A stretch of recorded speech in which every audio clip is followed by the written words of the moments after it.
Everest फक्त 500 मीटरवर, पण जिद्दीच्या शिखरावर दीपक बेलवलकर आधीच पोहोचले.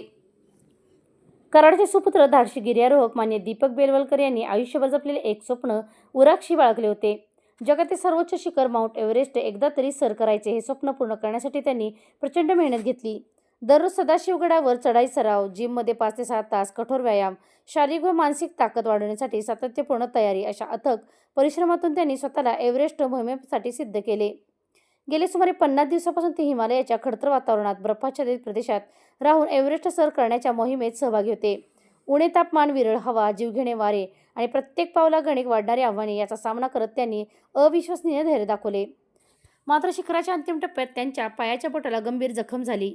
चालताना असे वेदना होत होत्या. परिस्थिती इतकी बिकट झाली की त्यांना बूटसुद्धा काढता येत नव्हते. तरीही त्यांनी हार मानली नाही. वेदना सहन करत पुढे जाण्याचा प्रयत्न सुरूच ठेवला. परंतु एव्हरेस्टच्या अत्यंत धोकादायक डेथ झोनमध्ये वेळ आणि हवामान यांचे गणित अत्यंत महत्त्वाचे असते.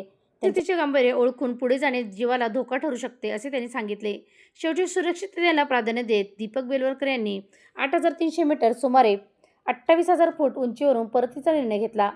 एव्हरेस्टचे शिखर अवघ्या 500 मीटर अंतरावर असतानाही हा निर्णय घेणे सोपे नव्हते. परंतु खरा गिर्यारोहक तोच जो शिखराइतकाच सुरक्षित परतीचाही विचार करतो. 8,300 मीटरपर्यंत पोहोचणे देखील सामान्य गोष्ट नाही. जगभरातील अनेक अनुभवी गिर्यारोहकांनाही हा टप्पा गाठता येत नाही. त्यामुळे दीपक बेलवलकर यांचा हा प्रवास अपूर्ण नसून प्रेरणादायी आहे. त्यांनी दाखवलेली जिद्द, चिकाटी, साहस आणि संघर्ष अनेकांना प्रेरणास्थान राहील. एव्हरेस्टचे शिखर यावेळी काही अंतरावरच राहिले असले, पण कराडकरांच्या मनातील अभिमानाचे शिखर दीपक बेलवलकर यांनी नक्कीच सर केले आहे. दीपक, तुमच्या जिद्दीला, धैर्याला आणि संघर्षाला मनापासून सलाम. तुम्ही आमच्यासाठी आजही हिरो आहात आणि कायम राहाल. SK क्राईम न्यूजसाठी संतोष कदम, कराड.